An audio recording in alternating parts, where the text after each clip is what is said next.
sommes lundi 1er juillet 2024, premier jour de la semaine et premier jour du mois de juillet. Bonjour à tous et merci de nous rejoindre.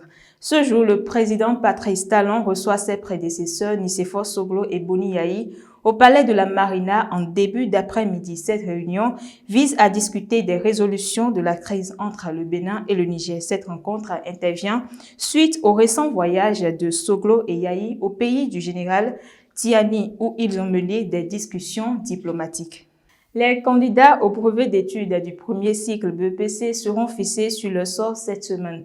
Selon les informations fournies par la direction des examens et concours DEC, les résultats vont être proclamés le 5 juin prochain, conformément au calendrier établi. Les candidats vont pouvoir consulter leurs résultats en ligne dès la publication. Ceux déclarés admissibles auront ensuite l'opportunité de participer aux épreuves sportives et orales programmées du lundi 7 au mardi 8 juillet 2024, selon le calendrier officiel de la DEC.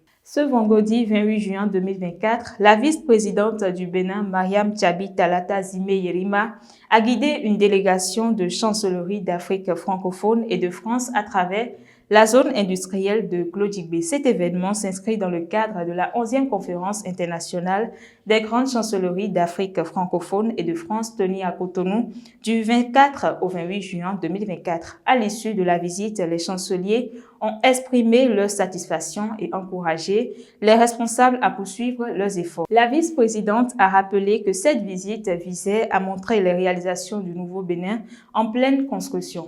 Les résultats du 3e recensement général des entreprises RGE3 ont été publiés vendredi dernier par l'Institut national de la statistique et de la démographie. Les chiffres montrent une augmentation significative du nombre d'unités économiques passant de 154 839 en 2008 à 252 155 en 2023, soit une hausse de 62,8%. Cette progression est attribuée aux mesures gouvernementales visant à améliorer le climat des affaires et à renforcer la compétitivité des entreprises béninoises. Le fonds ou le fonds B, langue nationale la plus parlée au Bénin, a été ajouté au service de traduction de Google le 27 juin dernier. Cette intégration permet désormais de traduire des textes vers et depuis le fonds.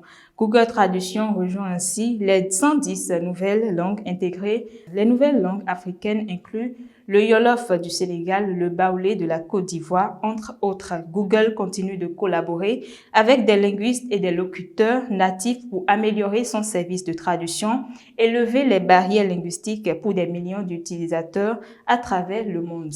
La Communauté économique des États de l'Afrique de l'Ouest, CEDEAO, a revu son projet de création d'une force en attente dédiée à la lutte contre le terrorisme lors d'une récente réunion à Abuja. Cette initiative souligne l'urgence de renforcer la sécurité régionale face à la menace terroriste croissante. Le volet sport pour boucler ce Flash Info, le championnat d'Europe de football 2024 poursuit sa course. Au menu de ce lundi 1er juillet 2024, le Portugal, champion en 2016, affronte la Slovénie. À 20h plus tôt dans la journée, à 17h, les Bleus de l'équipe de France affrontent les Diables Rouges de Belgique pour tenter d'avoir une place en quart de finale. Fin de ce Flash Info. Merci à vous pour l'attention renouvelée. La clé du succès réside dans votre détermination à poursuivre vos objectifs, même lorsque les défis se présentent. Continuez à avancer.